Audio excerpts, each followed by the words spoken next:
Welcome back to those that have been steady listeners of the Compassionate Capitalist Show. Of course, I'm Karen Rands, and those that are tuning in for the first time because you liked the title of today, we are going to talk about something I don't talk a lot about, but it was when it was introduced to me as an opportunity to interview my guests to talk about retaining your wealth that you're going to create when you have an IPO, whether you're that investor that's listening right now and you're crossing your fingers as this company that you angel invested in is going to actually make the golden ring of doing an IPO, you know, the big unicorns that we talk about, and everybody wants to try to do that, you know, or you're one of those entrepreneurs that have been slugging it out for, 7 years or something like that with, eye on the prize, going to do an IPO. I'm going to go ring that bell. I'm going to do that.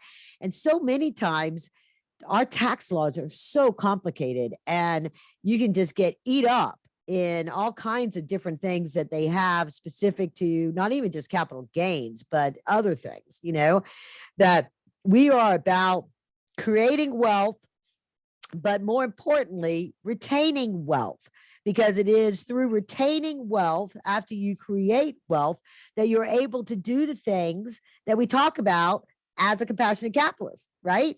You get to do things that have a direct impact in your environment, in your community, in the hobbies and the things that you love, the innovation that you see, the problems that you want to see solved while you're making money. So you can put your money to work impacting these things while you're making money as a capitalist, right? So you got to make it first. So if you're blessed enough to have founded a company that's about to go IPO, or is that you're on track with that and that's your intention, or you're one of those lucky people that have been invested in a company that's about to IPO, you need to listen, sit tight, pay attention, get a pen and paper, maybe make sure that you go to the links that are in the show notes. And this is going to be the show for you, right? So let me tell you about my guest. Aaron Rubin, for those that are watching on YouTube, you can wave. Go ahead and wave, Aaron. And so he's an attorney, a CPA, a CFP, which is a certified financial planner for those that don't happen to know that acronym.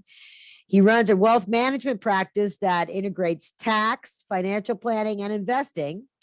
Aaron helps his clients and minimize their tax liability and keep more of that equity compensation so they can support the people they love, the causes they care most about, whether that's in Silicon Valley, Austin, or the Tech Triangle, or right here in Atlanta, baby. We got some unicorns coming out of Atlanta. He works with pre-IPO executives and early employees at late stage companies. And so welcome to the show, Aaron. So glad to have you on the show. This is going to be an exciting topic. And I know I'm going to learn a whole lot today too, as well as our listeners. Yeah, thanks for having me. And shout out to Atlanta. Lots of people, lots of attorneys I know that are doing really well in Atlanta because again, there's a lot going on. So yeah, we do. I'm in those where we get to do the announcement. Woo-hoo, another unicorn. So all right. So my first question though to you is, you got your BA in economics, accounting, and Spanish literature. That's a heck of a combined degree. And then you got your law degree from the University of Illinois as well. How did you go from that kind of background? You clearly had economics is near and dear to my heart. Accounting, not so much. Spanish, I'm not Silvesa. I'm not, Spanish is not my second, third, or fourth language, even though I've taken many years of it. So how did you go from that to being what you're doing now and this expert in all this stuff IPO? Yeah, well, I'll tell you, cerveza and baño, that's all you really need to know. This is true. For Spanish. No, so I went to Claremont McKenna College down in Southern California, and I was not planning on going into economics and accounting. And as a matter of fact, I studied abroad. My first semester junior year, I was a different major before then. And I got back and for this other major, I had to take a class that I just needed a class, and it had to be in either accounting or economics. And I already taken an intro economics course. So I took an accounting course my second semester junior year.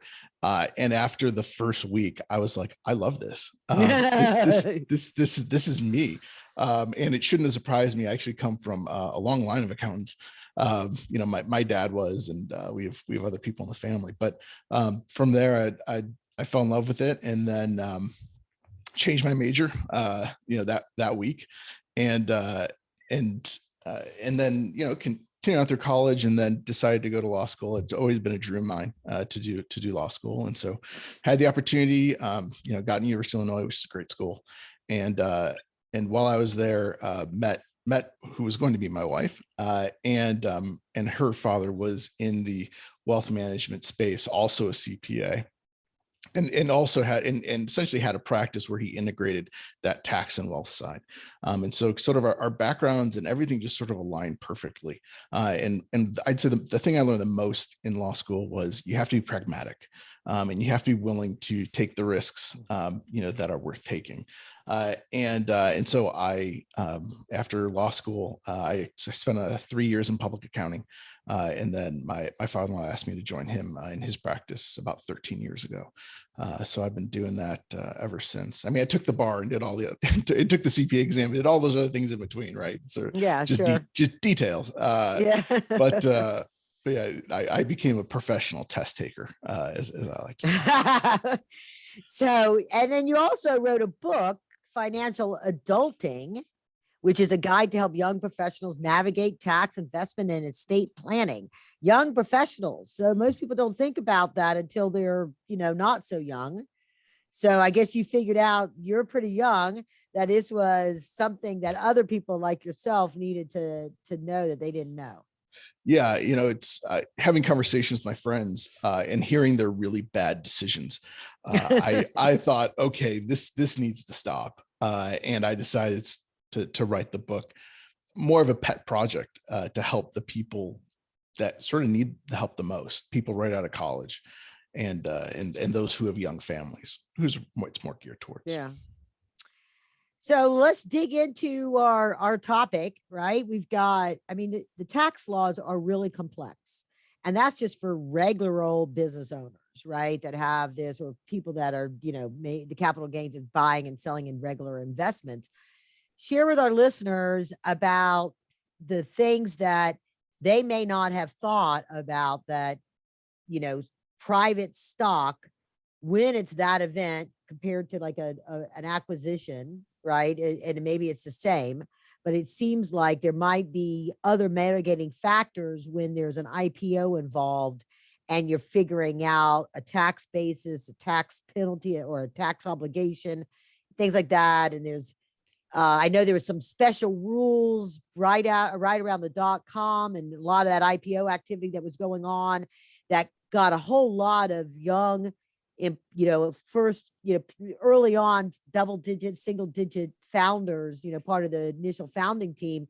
They got all caught up in having phantom tax kind of stuff that happened. So talk about, some of your aha moments and some of the things, and then we'll break it down from there, that people need to know. Yeah. So the road to the IPO starts well before the IPO. And obviously that includes the business model and that personal wealth model piece of it as well. So when you get to that IPO, and people reach out to us typically maybe 6 months to a year before an IPO happens, and that's great. And we can do some planning around that. But the real difficulty starts well before then. And it starts usually when you purchase any stock options or stock that you have, and as well as maybe even if you're just granted stock, it gets complicated quickly. And you mentioned the .com thing, and that was pretty egregious for a lot of people trying to pay tax bills when they didn't have cash. And it's somewhat surprising to me that it's still not as well known as I think it would be. But, I guess when you're a CPA, like, you think about this stuff all the time. But when you go to exercise shares, assuming, you're on the exercise route, you have to think about the tax liability you create upon purchase. And sometimes it's obvious, sometimes, if you have a non-qualified stock option, you buy it for a certain price, the strike price, but it's worth more than the strike price. That's the whole idea. And that's based upon the 409A valuation. So every year, or when a funding round happens, a company needs to do a 409A, which is a valuation of the company. That's the price they use to formulate the price of the stock. So there's a delta there. And that delta is taxed in some way. If it's a non-qualified stock options, it's put on your W-2, that delta. And so you're going to have to come up, assuming there's not a tender offer going at the same time, you're going to have to come up with the cash to pay that W-2 income. Or if it's an incentive stock option, that delta shows up on your different part of your tax return, on the alternative minimum tax, and that paper gain. Yeah, that paper gain is taxed again before you ever sell the stock.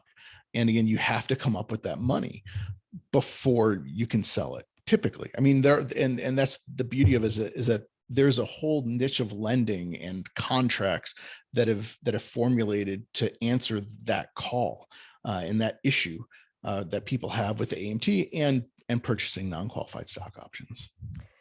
So really, let me just go back and reinforce that.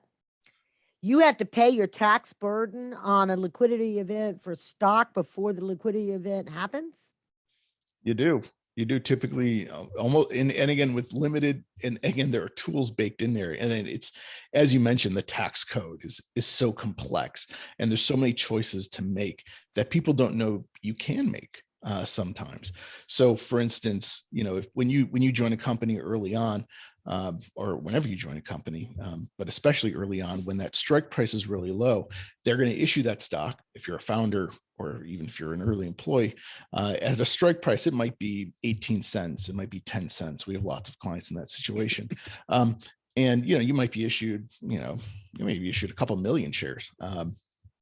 And so, you could choose to say, well, I want to, and let's say it vests over 4 years. You can choose to what's called pre-purchase the option, assuming your company allows you to, and essentially you tell the government through what's called an 83B election. You say, hey, I want to be taxed on this now. Now, why would you want to do that? Because when you get issued the stock at fair market value on the day that you get it, the strike price is almost always the same as the fair market value. So the gain is zero. So basically you're telling the IRS, hey, I want you to tax me at $0 gain. And by the way, as the stock actually vests, I'm not going to, even if the company, quadruples, quintuples in price, in terms of the value per share, they're not going to tax you on that new delta because you've already told them to tax you on the old one. Wow. So, and, wow. And okay, everybody out there, that right there is worth the price of admission. So right there, well, yeah, that's like tip right there. People, they kind of know that there's going to be a tax thing because of gains, but there's this particular formula that you could go through, a method you could go through early on. That seems like that would be something that every company going through a capital raise should be advising their employees, that they're incenting this way, and their founders and anybody that's doing time for shares. They're in my book, I call them professional angels because they're providing professional services in exchange for stock options. They should be addressing that then. Yeah. And first of all, the most important caveat is that you have 30 days to make that election. And there are no exceptions. So if you miss it, you're done. Wow. So another wow. You really have to be on your toes on that one. Some companies won't allow you to do their early exercise, unfortunately.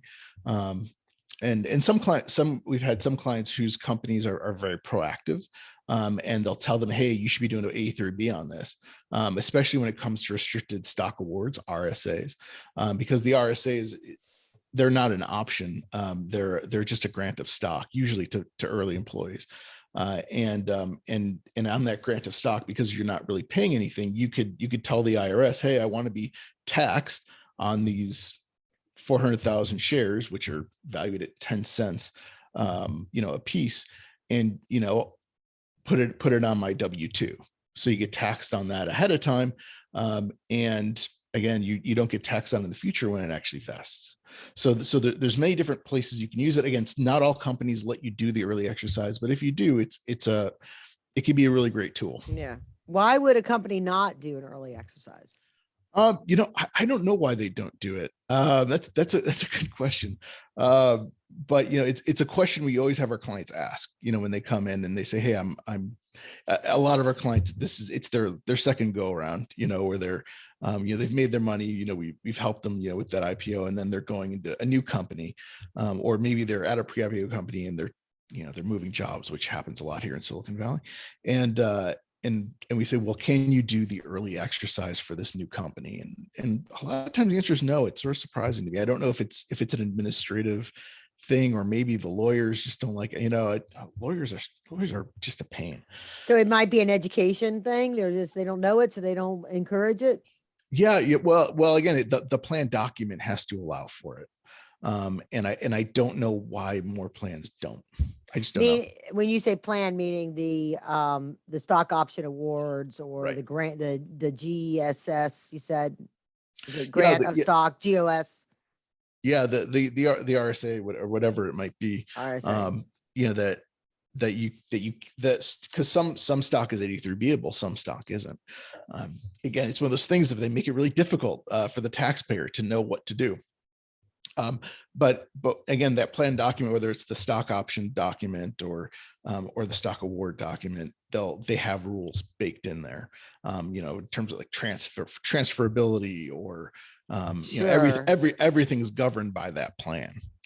And if your plan allows for it and you have the cash to do it, it can make a lot of sense. I think the other important thing to know about that 83B is that it can be risky. So, if you're going to lay out, a couple $100,000 for this stock, especially if it's early on, if you're an A round or a seed round company, lots of places don't make it. Most people don't. You're going to lose that $200,000. And so it's one of those things where you have to be careful with it. Same thing. Let's say you wait a little bit and you're in that C round. It's a little more, it's not a sure thing, but in a C round, you can be pretty comfortable, with your risk, but the strike price is higher, or maybe you waited and the delta is much higher. Again, it's if you pay tax, the government isn't going to give it back to you. Right. And so again, it's not a riskless transaction. So now, does that apply as well to those seed stage investors that are investing at that very low value? Do they have an option on theirs as a non-employee, but an actual investor to have they mitigate taxes? Yeah. Well, there's, for investors, there are definite ways to avoid tax at an early stage. Typically, if it's a seed round, or usually an A round, you can, you likely, depending on the situation, you likely have qualified small business stock, and qualified small business stock gives you an opportunity to get massive amounts of capital gains erased. So if you acquire that stock, it has, and there's bunches of rules. So, you have to be a C corp, you have to be a US corporation. You have to, you have to hold it for 5 years. You have to be a substantial trader business. There's lots of rules that are baked in, but if you get into that really kind of and the most important thing is $50 million of assets or below, would be considered a small business. Okay, so you have to invest when 50 million assets and below would be their valuation is 50 million or less. No, balance sheet. It's a balance sheet thing. Oh. It's not a valuation thing. So well, that's there's a whole lot of unicorn companies that don't have $50 million assets on their balance sheet, right? So, well, they probably got something. Once if they raise like usually in your C round is when you start getting, bigger money, $50 million plus. But so once that $50 million hits you, you're sort of, you're done. okay, that's true. Because that's usually, most unicorns are unicorns because of the money that's been put in, not because of their cash flow or, actual assets like equipment or anything like that, or land. I guess they do buy land sometimes with it when they're building buildings and things like that, and they would have those assets. But, a lot of times it's just bigger money gets put in, and that puts them up into the billion-dollar valuation. But Yeah. odds are they guess they would have that much. They're just vaporware. Yeah. Well, again, once you get that big round of funding, Yeah. it's for Right. sure, done. Snapchat with no revenue went public, and they owned their offices were right on Venice Beach. So that could have been worth a little bit of money. Yeah. Well, and the great thing is that you get either $10 million of capital gain tax-free, or 10 times, I think it's 10 times the basis of what you put in. As the investor, as the investor. And what's wonderful is that with the right planning, you can actually grow that number. So if you talk to attorneys, right, some say, well, it's $50 million per $10 million per taxpayer. So some attorneys are taking the position that between husband and wife, or I should say, or between spouses, you can have 20 million. You can create trusts for your children. Right. Right. You can do all sorts of fancy things. As I tell my clients, I can spend so much of your money on estate planning. Tens of thousands of dollars in estate planning. But again, the earlier you get in, the more benefit you have, but the more risk. Again, there's always a trade-off there. Right. Exactly. So, okay. So there's a, kind of a trend now that you see sometimes with, and I've had some of my investors of the National Network of Angel Investors, after they bought the book, and part of it I talk about in Inside Secrets to Angel Investing is, part of your diversification strategy is, early stage, mid stage, late stage kind of a thing, because it has the different risk return, profile.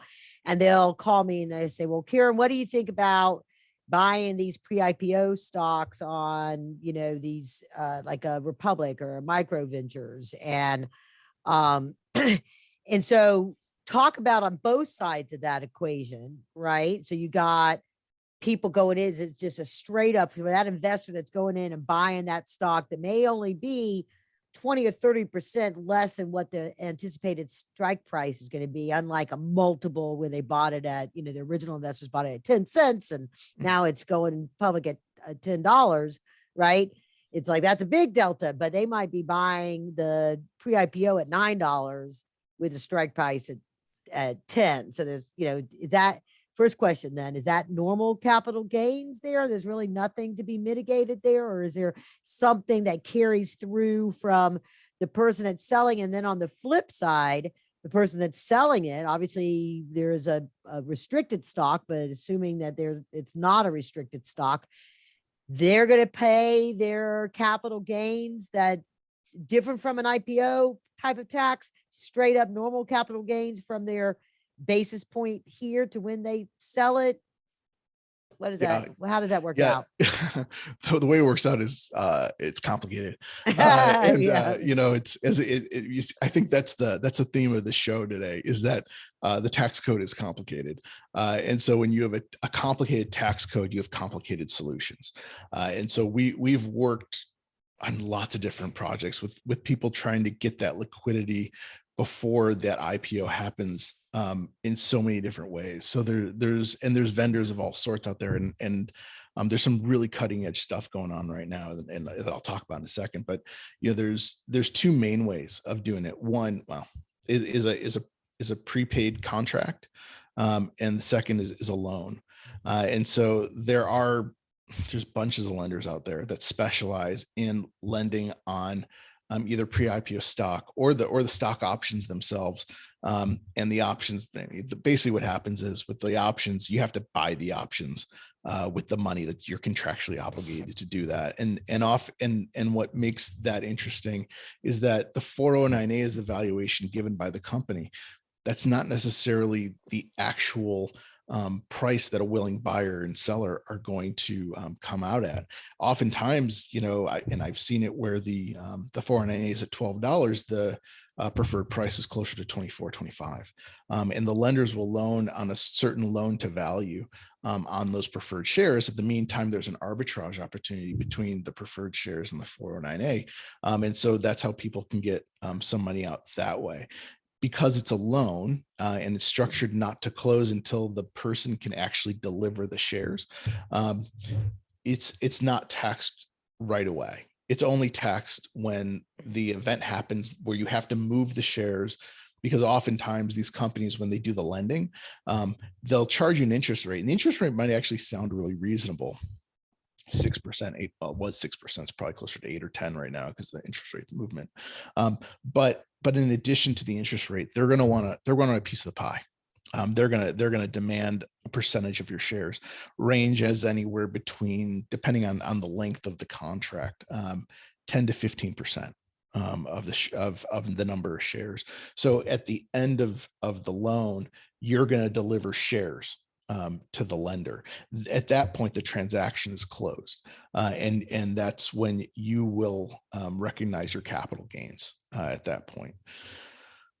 Other people do forward contracts, and there's two different flavors. There's a forward contract that essentially you sell the shares ahead of time to somebody. Usually it's a family office or it's a group of investors. But of course, there's a restriction on your shares. You can't really do that. So the way that companies get around that is they'll set up a trust, and you'll deliver the shares to the trust, which is still in your name technically. And then whenever the event happens where you're able to move the shares, then become negotiable. At that point, you change the owner of the trust. So it still stays in your name. The people do pay, they'll give you cash for it. You've essentially sold it ahead of time for a specific price, in which case that would be what's called a constructive sale. So even though technically the transaction hasn't closed, you've set the price, you've set the time, you've gotten the money. It's a closed transaction in terms of what the IRS feels it is. And so as a result, you're going to owe tax on that day. However long you've held as long as you've held the shares for a year, you're going to get the long-term capital gains, or perhaps even qualified small business stock treatment on it. And then there's something called a prepaid variable forward contract. And the prepaid variable forward is a lot like that forward contract, but the price isn't set. It sort of acts like a loan in many different ways, but it's technically not a loan. It's an open sale transaction. And so what happens is, because it's open, the IRS can't say, well, this is the price you got, because the price isn't determined until the transfer date happens. Which is the IPO. Which is, well, or it could be the 6 months after the IPO, depending on the lockup period. But again, essentially what happens is, whether it's the loan or the prepaid variable forward, inside the contract, it says, hey, you have 5 days or sometimes less to deliver these shares to us as soon as they become available for transfer.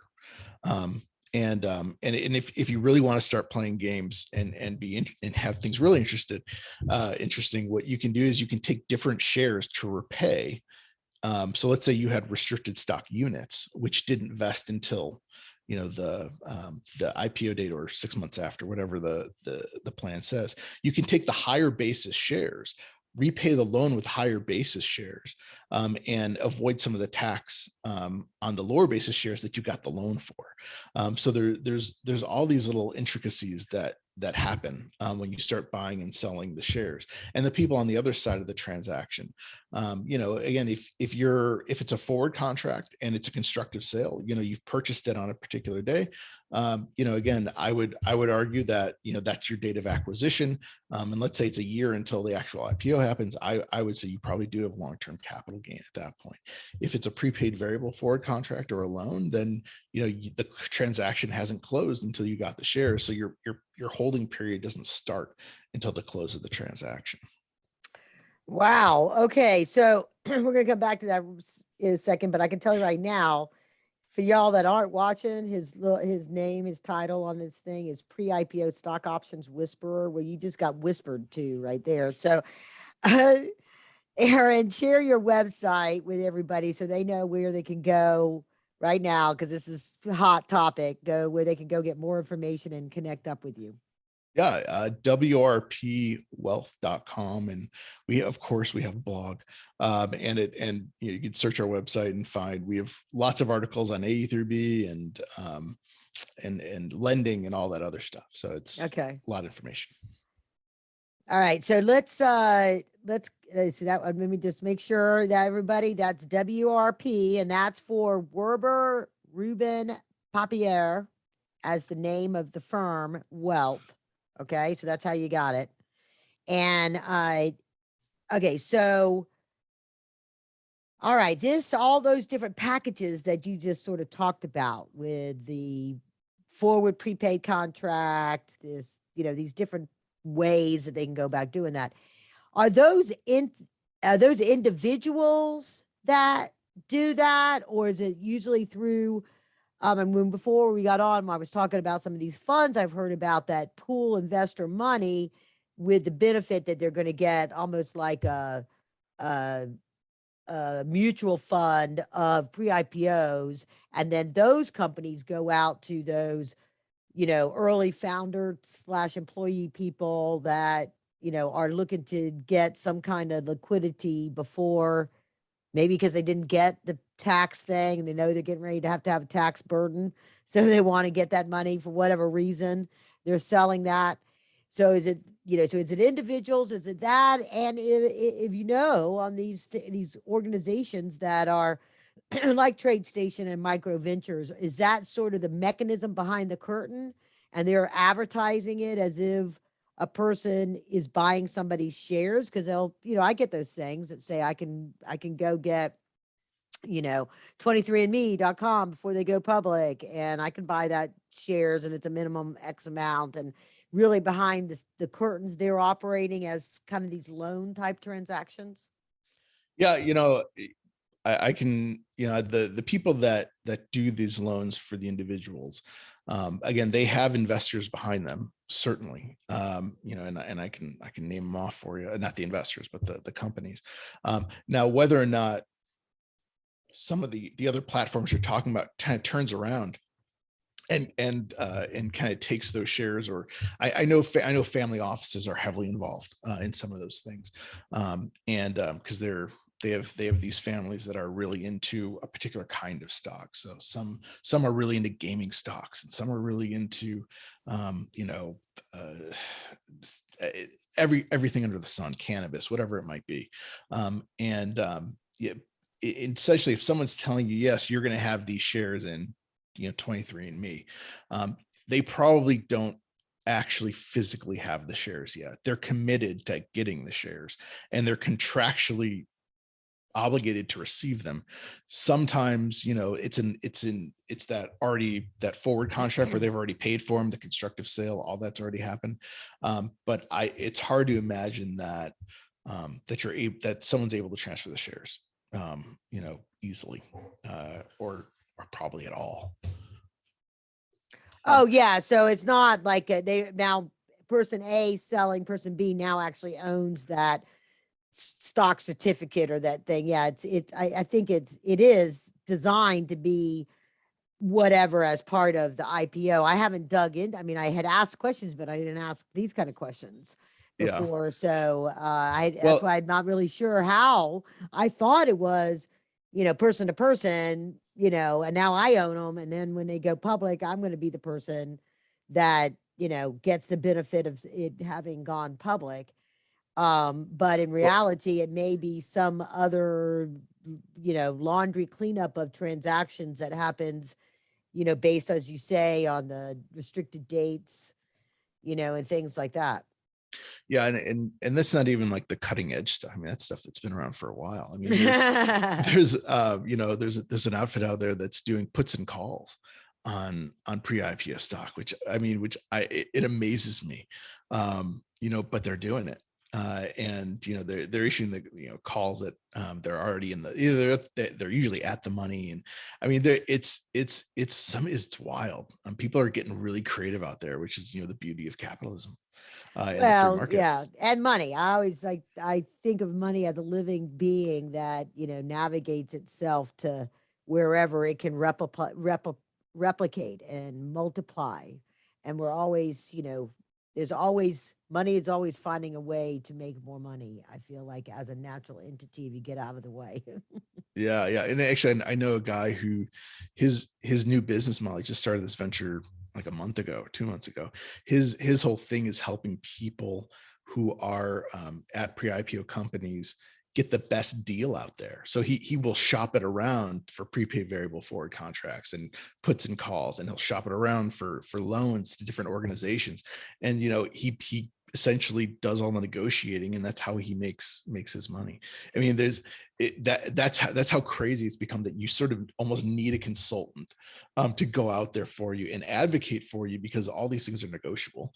And it's its own niche. It's phenomenal for those individuals that are trying to get liquidity on their stock before an IPO. Yep. All right. So, and did we cover the thing you said you were going to talk a little bit more about? I didn't write it down. Yeah. I think we were gonna. I think it was the puts and the calls. The puts and the calls on pre-IPO stock. Yeah. That blows my mind. So, other than what you've talked about, or maybe you want to reinforce, we love the inside secrets here, inside secrets to angel investing. So what's the stock option tax secret you wish people knew about? I would say it's the A3B, which we talked a little bit about, the qualified small business stock, and amplifying that. And the other thing is using estate planning tools to get what you want to. So a lot of times, some of the best offsets that we might have is using charitable vehicles. And a lot of our clients are very charitably inclined. They've made a lot of money and they want to give back. And so there's so many things out there, family foundations, and they sound really, expensive, but they're not really. If you have $1 million, I mean, you can do your own family foundation, no problem. You don't need to have, hundreds of millions to do it. Can you, having clients in like charitable lead annuity trusts, where you put the money in, you get a big deduction up front, usually around 100%.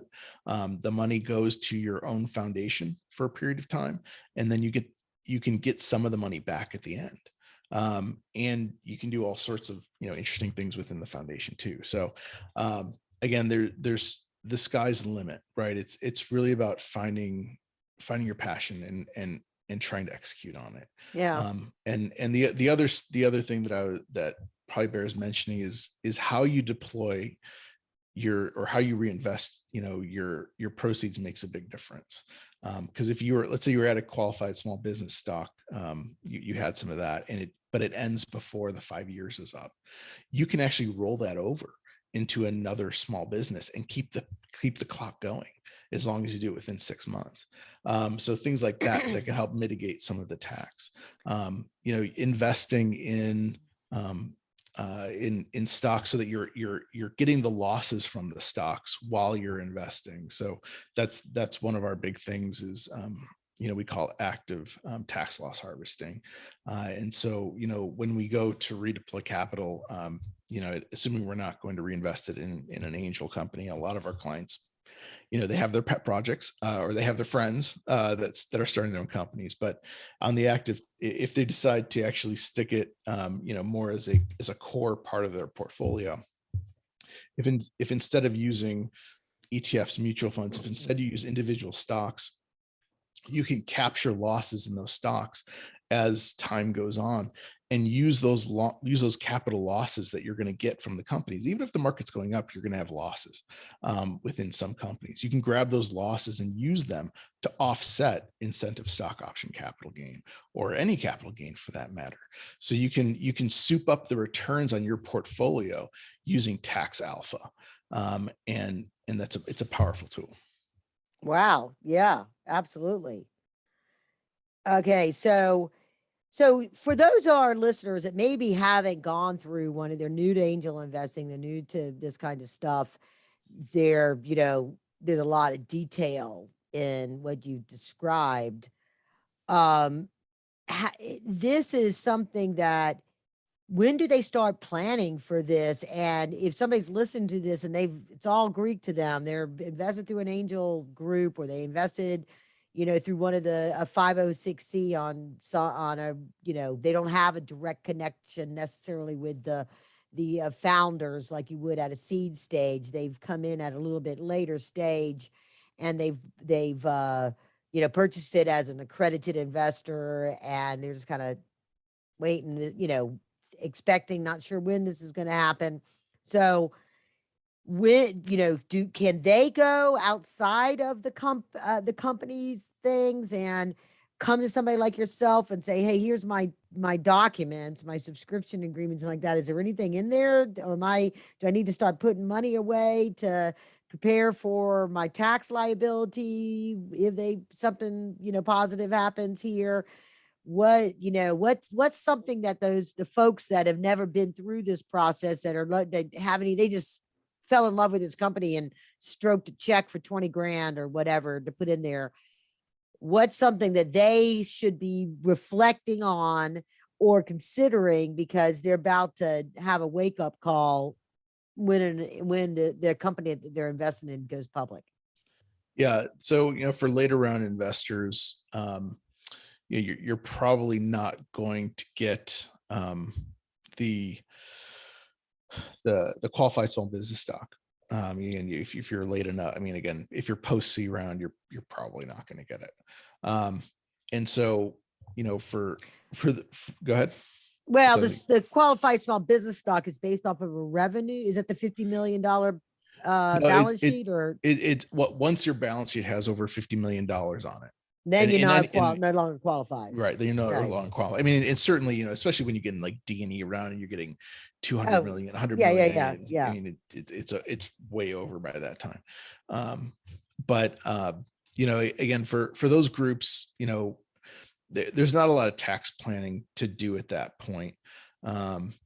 If you wanted to get liquidity on it, you would have to go through some sort of prepaid variable, or maybe just a prepaid forward contract, to sell those shares ahead of time. But other than that, you got to hold tight.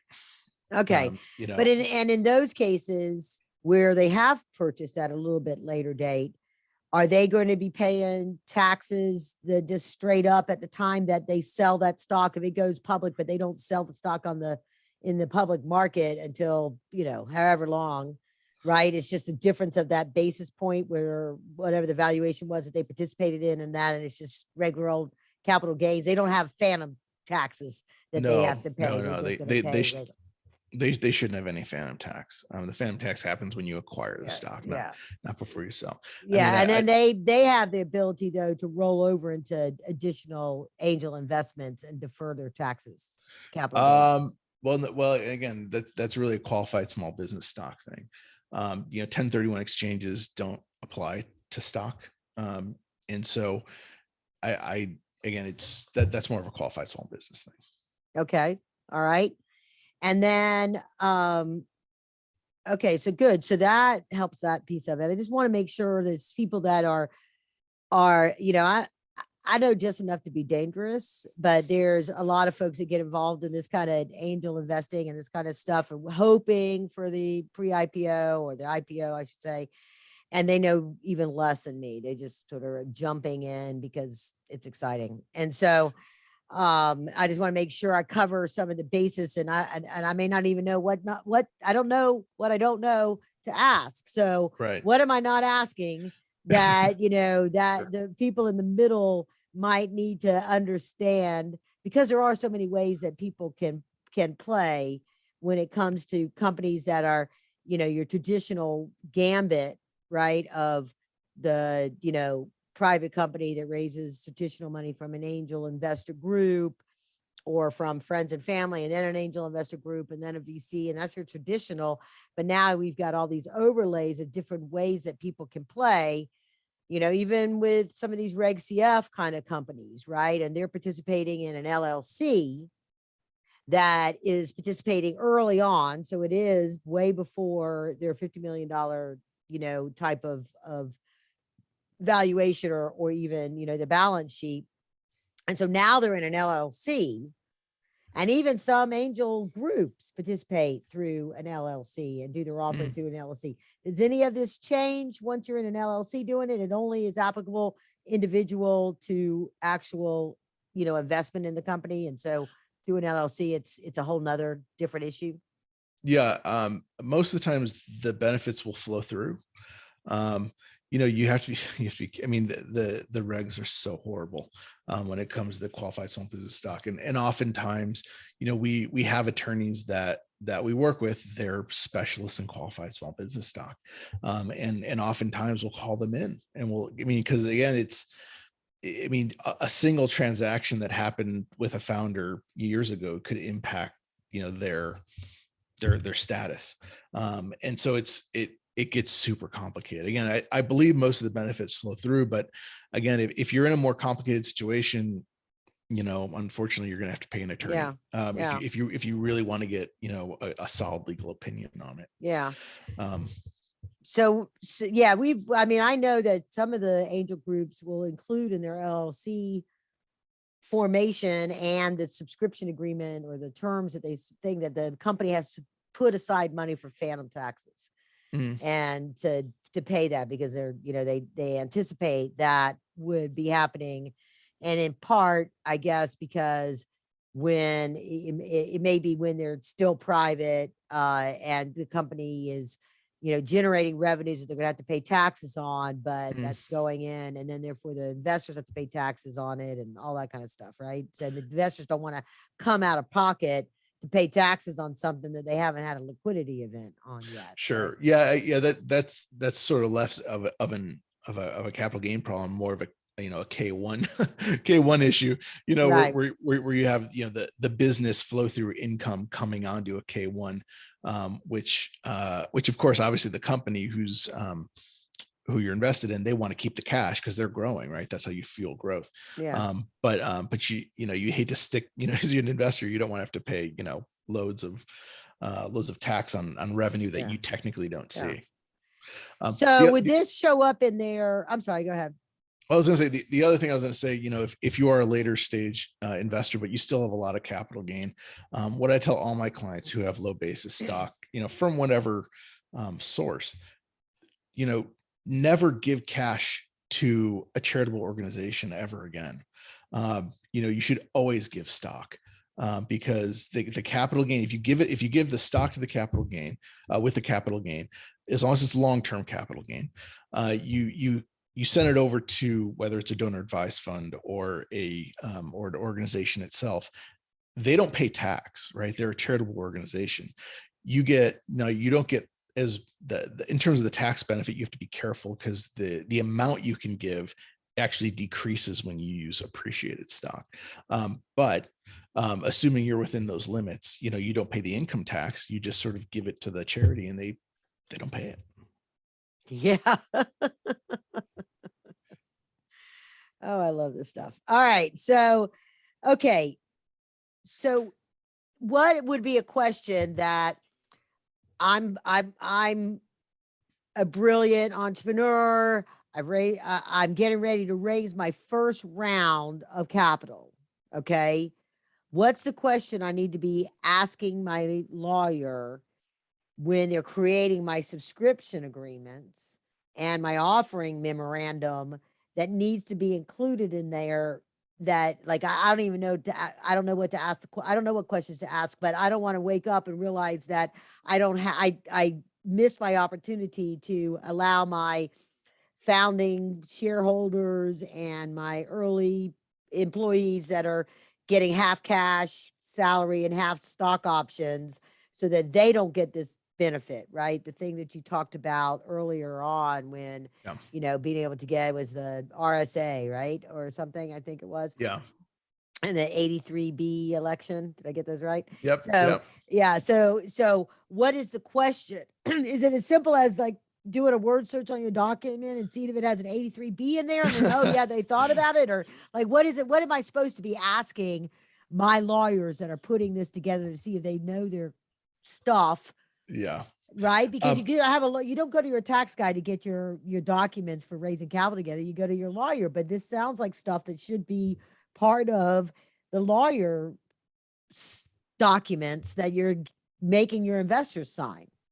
Yeah, Yes I or no? think that, yeah, I think that if you're, if you're in that situation, I think what you want to talk to your lawyers about, and obviously lawyers specialize in every area of the law you can imagine. So the lawyer that's going to draft your, whether it's a subscription agreement or the RSA or agreement or the stock option agreement, you want to give your employees the ability to early exercise if they want to.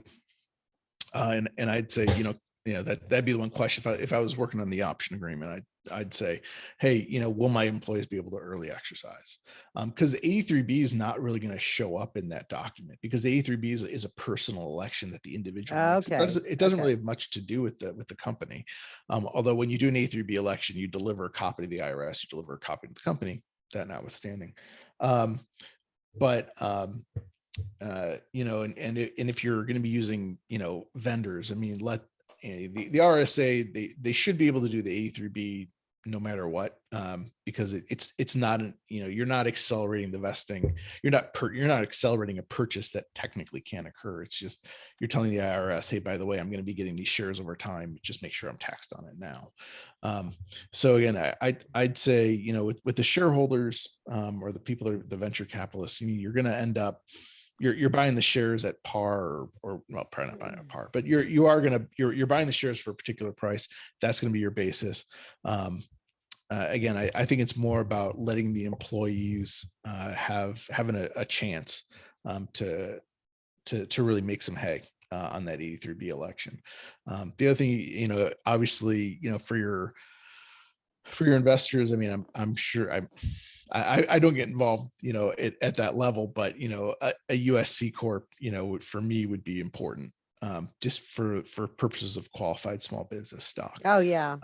So because until then, the clock doesn't start on that 5 years. Oh, there's another golden nugget. It doesn't matter that the company's 5 years old or you got your stock, whatever. It's when they qualified for this particular context for the small business stock. Right. Because qualified small business. Right. Because I mean, if it's an LLC, you're a member. You don't have US stock at that point. Right. You only get US stock when it's a US corporation.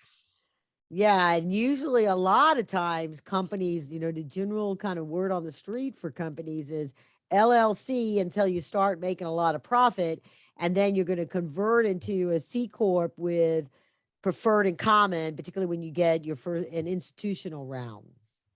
Is when they kind of do that. A lot of companies will start because the losses pass through. And so that's a benefit that the investors when they're going to take a year to start making money, then that's one of the things. And then they go through the election of converting, and those original shareholders in the LLC then convert into the preferred shares. It's going to go to the structured institutional type round where particularly if they're doing convertible notes and they're going to establish their strike price for the private stock when they've done that conversion into the preferred stock of the C Corp. Right. So, well, we covered a lot of ground. Anything that I didn't ask you, anything you want to share that you're like, oh man, I wish I'd had an opportunity to share this little other golden nugget or silver nugget. I just say, I feel bad that it's so complicated. I feel bad that, you know, like I'm talking as I'm talking, I'm like, gosh, I really hope I'm not like, you know, throwing in too much jargon, or I'm, you know, or because it is so complicated. It gets complicated quickly.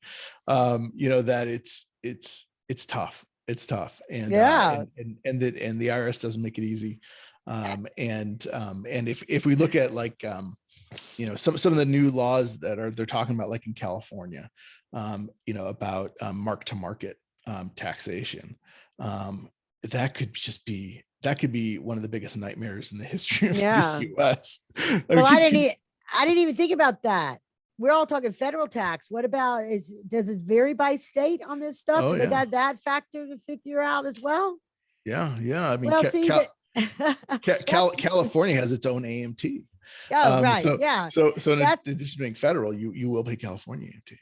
well, of course, because that's where, you know, what some big percentage of, you know, the world's startups and IPOs come from. So, uh, well, you know, that's the reason why you have taken all those tests and you continue to take tests so that you know this stuff and people can come to somebody as qualified as you to and feel comfortable and safe. And, you know, yeah, and you got the jargon. So, you know, there's that in your cap. Yeah. Well, and I'll tell you one more thing is, I mean, and I'm going to really scare a lot of your listeners on this Oh, one. So if you worked in California pretty much at any point while your stock was vesting, you're going to owe California tax at some point, likely, because California uses the proportion method, you know, and I'm telling you, people who thought that, oh, I started in California, you know, with my tech company, and then I moved to Texas or wherever, you know, and I was only in California for a year, and my vest was 4 years. You know, I don't have to worry about it. Oh, yes, you do. And wow. California is tough when Okay. it comes to their income tax. All you people out there that are starting up in Georgia, you don't need to move to California to get your venture capital. Stay here and save the money on your capital gains. Yeah, the AMT is what really stinks. You know, you tack on 7% to your AMT federal rates. It's bad. It's terrible.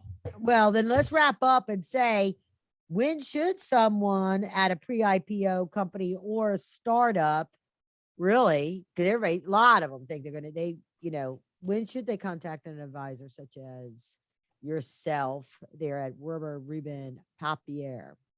Yeah, I'd say, you know, so we have a tax firm in addition to being, you know, having that wealth firm. So, you know, I'd say start working with a tax professional as soon as you can. You know, the wealth side of it, you know, that might be able to wait till, you know, a D round. Okay. But the tax side, it creeps up on. I mean, it starts before you realize it. So yeah, and a lot of preparers or tax professionals, they just aren't familiar with a lot of this stuff, and they haven't seen a prepaid variable forward contract before. And you know, we're working on 2 cases right now. We're reading through contracts that people are about to sign, and so yeah, I'd say start with the tax advice sooner rather than later. Absolutely.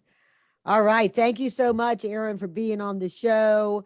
I really appreciate it. I think this has just been, well, probably people are going to have to listen to this once or twice. But in the meantime, everybody, share this with every startup you know out there and every investor you know out there. I sure know I will be. But, you know, share this because people need to know this stuff. This is new info, I think, it's going to be a new info for a lot of people. So please share this and get this information out there. And if you had an aha moment in here, comment and say, wow, what I had no idea. Thank you so much for that piece of information. And thank you very much, Aaron, for being a guest on the Compassionate Capitalist Show. This has been really interesting and my head's spinning. Well, thank you for letting me geek out here for a bit. I always love it. Well, that's because we're both economics, you know, aficionados, you know, like that. And it's, you know, and we both love capitalism. So Yeah. there you go. Onwards and upwards, everybody. Thanks for tuning in.